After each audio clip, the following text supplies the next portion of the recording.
Friends అదే మేఘాలయ పోయి honeymoon కప్పులు ఆ అమ్మాయి వాళ్ళ మొగుడిని కిడ్నాప్ చేసి లాస్ట్ మిస్సింగ్ అని చెప్పేసి పబ్లిసిటీ చేసింది.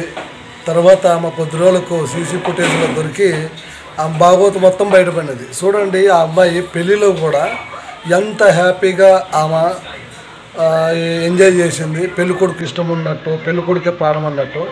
లాస్ట్కు ఆ పెళ్ళికొడుకుని చంపేసింది.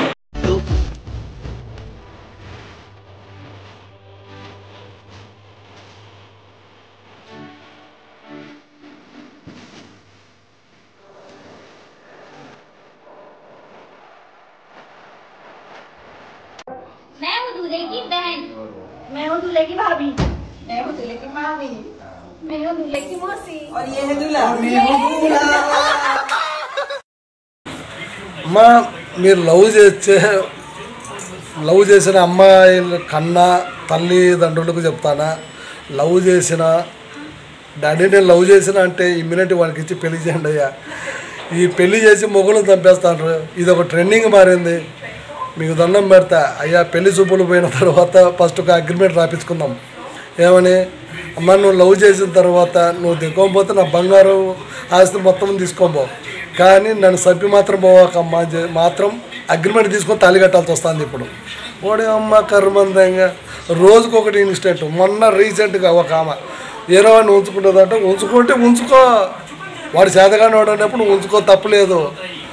పిల్లని చంపినావు, పిల్లని చంపి మొగుడు చంపడానికి పోతే ఆయన కనుక్కొని ఆఫ్ చేసేయండి.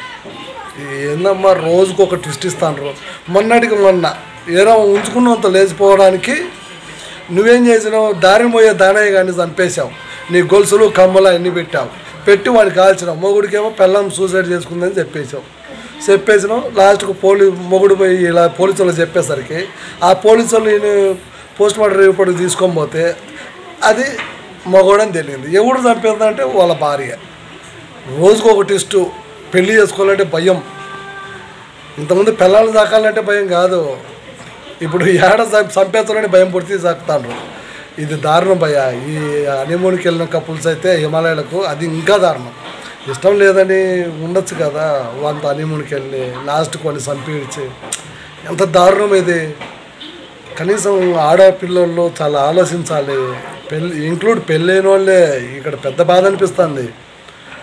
తల్లి అనేది కనీసం పిల్లలను కూడా చంపేస్తుంది ఇంకొక ఉంచుకున్న కోసం.